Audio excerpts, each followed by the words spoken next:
कहीं घूंघट, कहीं घूंघटा, कहीं ओढ़नी, कहीं लाज, कहीं चुनरी, कहीं हेड कवरिंग तो कहीं हेड स्कार्फ कहा जाने वाला एक पर्दा, एक रुकावट, एक प्रथा या सलीका या परिवार की इज्जत कैसे हो सकता है?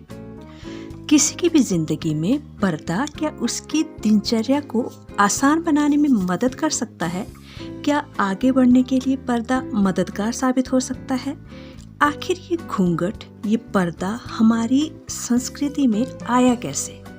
इस वीडियो में हम जानेंगे घूंघट के प्रभाव के बारे में और साथ ही घूंघट से भी अधिक खतरनाक एक ऐसे पर्दे के बारे में जो अदृश्य रूप से महिलाओं की जिंदगी को सदियों से जंग लगाता आ रहा है। प्राचीन भारत के किसी भी ग्रंथ या धार्मिक वृत्तांत में कहीं भी औरतों को घूंघट या पर्दे में रखने का वर्णन नहीं मिलता है। कहीं नहीं कहा गया है कि औरत घूंघट में रहती थी या घूंघट किसी परिवार या जाति या समाज या राजघराने की इज्जत का प्रतीक था। फिर भी यह घूंघट प्रथा स्त्रियों के लिए अभिशाप आई कहाँ से? घूंघट प्राचीन संस्कृत शब्द अवगुणथन यानी अवगुण छिपाने और लबादे से विकसित हुआ।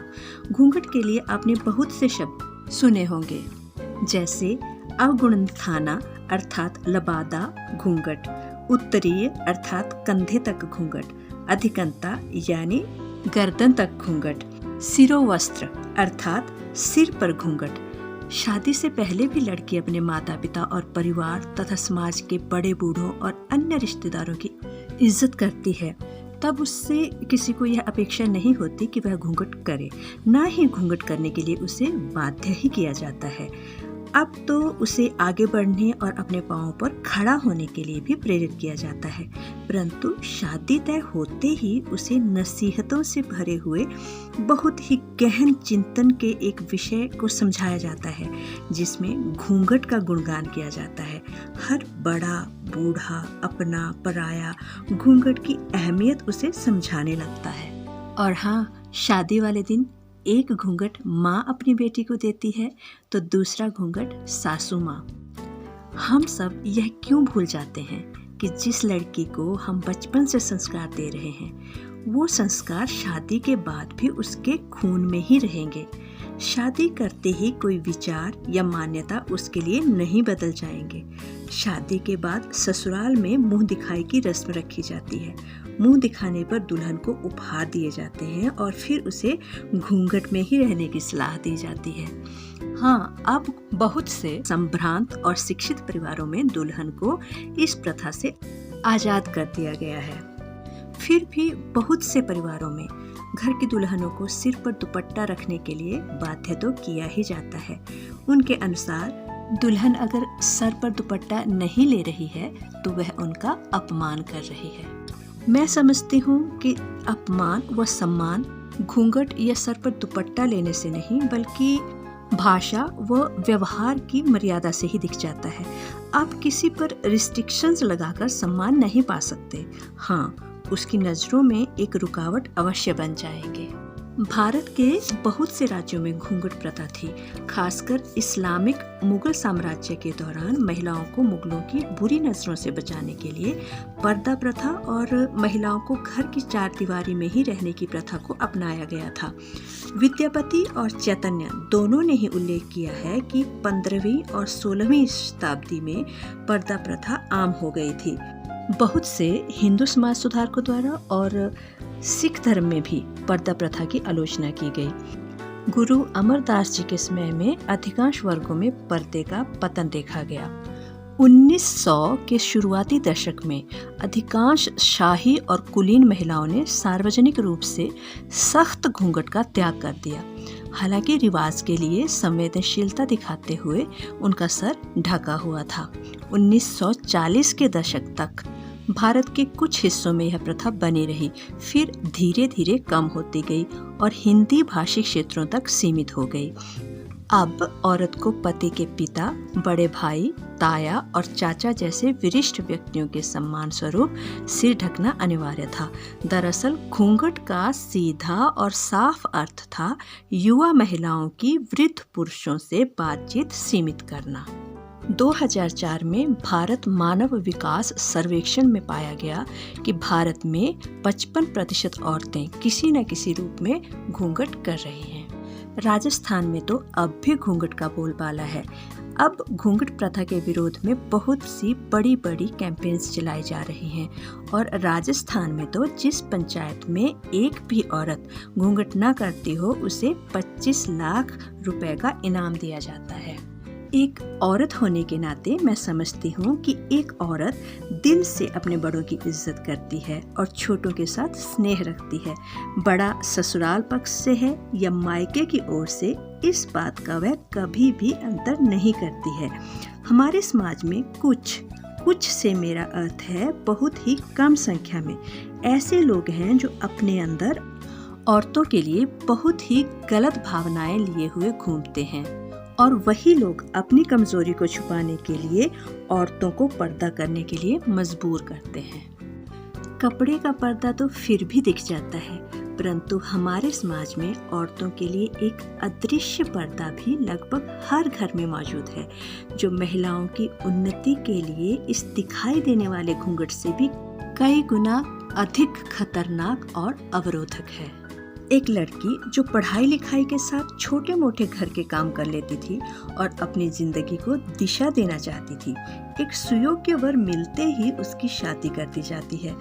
उसके सपने कहीं न कहीं धरे के धरे ही रह जाते हैं, क्योंकि दुल्हन बनते ही उससे एक्सपेक्ट किया जाता है कि वह एक बेहतरीन कुक, इंटीरियर डेकोरेटर, हाउसकीपर और सबका आदर सत्कार करने वाली रिसेप्शनिस्ट की ड्यूटीज बखूबी और बेहतरीन अंदाज में निभाए, परंतु कभी भी अपने सपनों या अपने भविष्य के बारे में बात ना करे। क्यों भाई, क्यों ना करे? क्या वह सिर्फ इसलिए पैदा हुई थी कि उसे आपके घर की बहू बनना था? जी नहीं, अपनी सोच बदलिए, एक हंसती खेलती जिंदगी को बर्बाद होने से बचाइए और साथ ही एक जिंदगी की बर्बादी में हिस्सेदार होने के उलाहने से भी बचिए। बेहद दुखद पहलू तो यह है कि हम महिलाएं भी अपनी इस दयनीय हालत के लिए जिम्मेदार हैं। कहीं सास, कहीं ननद, कहीं भाभी, कहीं बहन तो कहीं माँ। जी हाँ, आप सही सुन रहे हैं। हम एक दूसरे को पुरानी कहावतों, परंपराओं और मान्यताओं की दुहाई देते हुए इतना कमजोर और लाचार बना देती हैं कि जैसे शादी के बाद हमारे लिए आगे बढ़ने के सारे रास्ते ही बंद हों।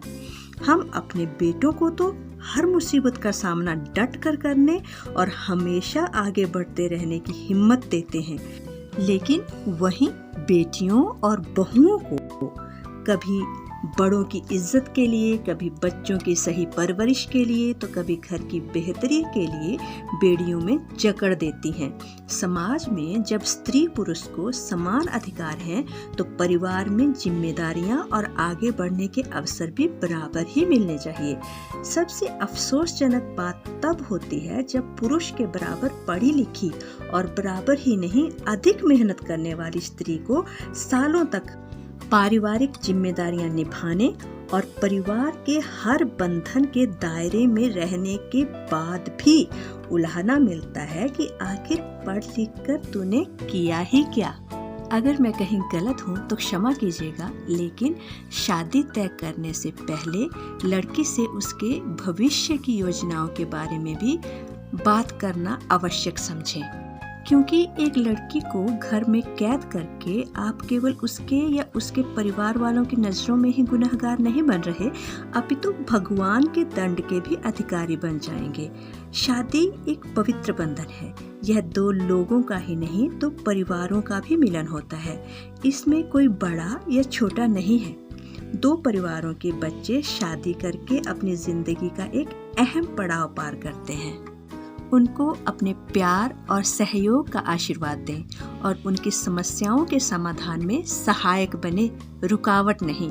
देश की आधी आबादी यानी औरत अगर पुरुष के साथ कंधे से कंधा मिलाकर चलने में सफल हो जाती है तो परिवार तो उन्नत होगा ही। यह सोचिए कि देश की कितनी उन्नति होगी। इस समय महिलाओं और पुरुषों की जिम्मेदारियों की लिस्ट में कुछ चेंजेस लाने की बहुत आवश्यकता है। जिम्मेदारियां और व्यवहार बदलते समय के साथ बदलने चाहिए। हमें उदाहरण के लिए कुछ लड़कियों के नामों से संतुष्ट नहीं हो जाना चाहिए।